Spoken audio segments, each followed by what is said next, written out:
Hello my loves, welcome back. Today we're going to talk about fish pose, Matsyasana.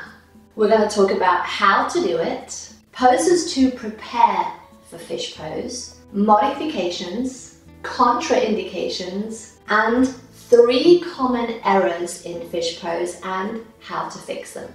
Let's begin. So, as you can see, my hair is down today. That's because fish pose, your head is on the floor, and specifically the top of your head. So if you have a ponytail or something along the back, then it's a good idea to take that out. So the first thing that I want to mention is the contraindications. If you are a person who has neck or lower back issues, then this is not the pose for you. Kind of fast forward to the modifications and try those. The second thing I want to mention is, if like me and you have vertigo, in this pose, when you're in the extension, do not move your head from side to side. It will aggravate your vertigo. And also another contraindication is if you have migraines, it can aggravate that. So bear that in mind too. If you're a good backbender, like I am, that is my natural position to be in, then fish pose might be quite easy for you. If you are a forward bender, then fish pose might be quite difficult. Now the thing is that fish pose strengthens the whole of the back body. So if you want a strong lower back, then this is a great pose to try. If you already have a strong lower back, you're already feeding into that, so it's perhaps one of the ones that you need to do less often. It's a great stretch for the abdomen, the chest, the front of the shoulders, and the front of the neck. Alright, so how do we do fish pose? We're going to come onto our back, have the knees bent and the feet on the floor. I want you to have the arms down by the sides, the palms down, and from here I want you to think about drawing the shoulder blades in towards the spine and lifting the sternum. Now as you do that, you'll feel that the head kind of tips up. As the sternum lifts, the head lifts. The head will pull back and you can come into fish pose. This is a variation of fish pose right here. The only things that are connected to the floor here are my feet, my hands, my forearm, my pelvis, and the top of my head. Everything else is lifted away from the floor. If this feels comfortable, choose to extend one leg or both legs. And then you are in fish pose. You will see variations with the hands underneath the bum. That is an option, and that does give you a little bit more push into the floor. And release. Okay, so let's look at a couple of modifications for a fish pose. And for the first modification, you're going to need a bolster. Now, I'll leave a link down below to this bolster, but I love using bolsters in my practice. It's a great way to come into the poses with less effort. So, for the bolster, your bum, your sit bones, your sacrum will come right to the edge of the bolster. Have the knees bent just as we did before. You'll lie back onto the bolster so that your lower back is fully supported, your chest is supported, and the head is supported. And then the arms can come down by the sides and you're in fish pose. Again, if it feels comfortable, you can extend the legs.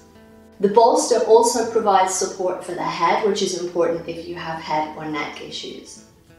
To come out of this position supported, because your lower back is not doing any work to hold you in place, bend the knees, bring the hands to the back of the head, and roll away from the bolster.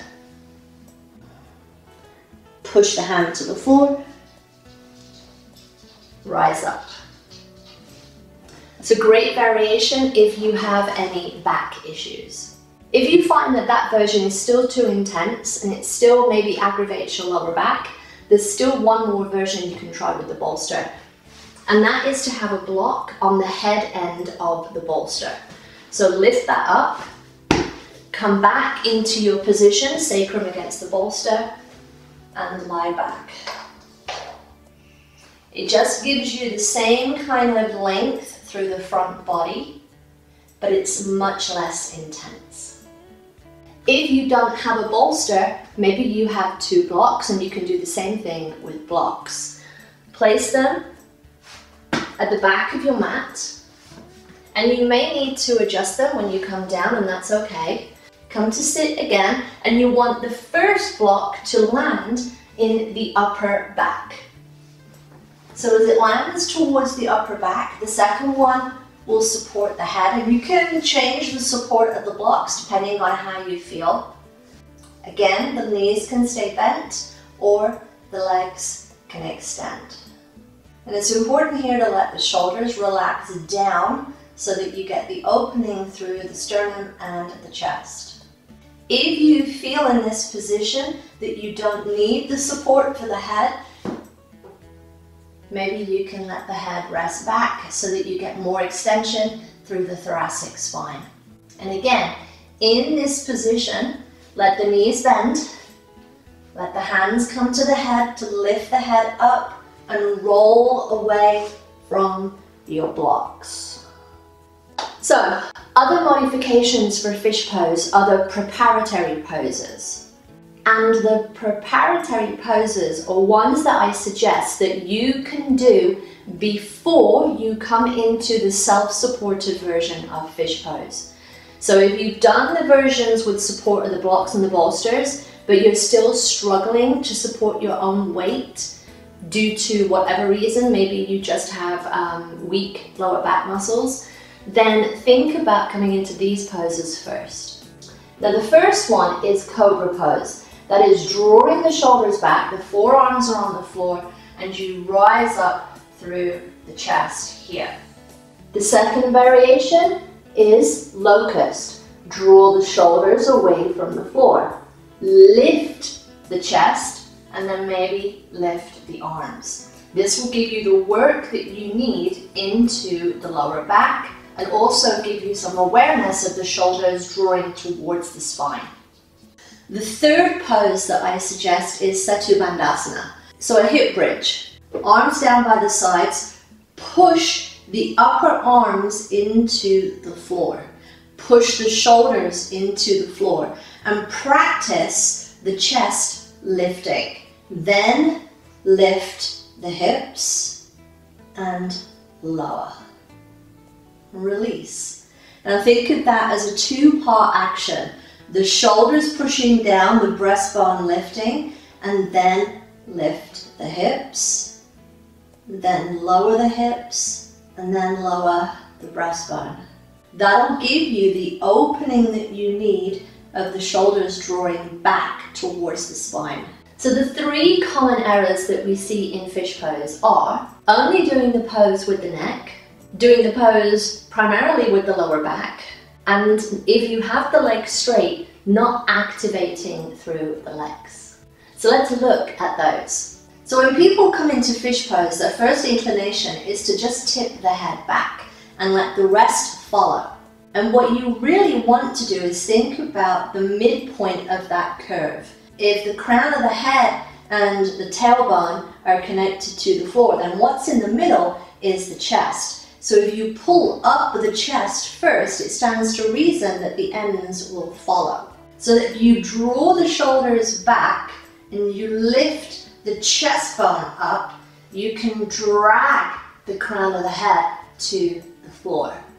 That will just happen, and that will ensure that you get some lift of the chest away from the floor. It will also ensure that you're not just pushing into the lower back. If you push down through the arms, you should be able to lift the feet away from the floor and then extend the legs. As you extend the legs, push the big toes towards the front of the mat so that the inner thighs roll inwards. Okay, I hope that helped give you some tips and tricks on how to do fish pose, how to modify it, what not to do, and how to fix it. If you're still struggling in fish pose, Please, please, please use the modifications. Use the blocks and use the bolsters. And practice your hip bridge, your cobra, and your locust. And that is all I have time for you today. So if you enjoyed this video, then give me a thumbs up and don't forget to subscribe if you're not already. And remember, my loves, that karma is only a bitch if you are. So be nice, be kind, and be the change that you want to see in the world.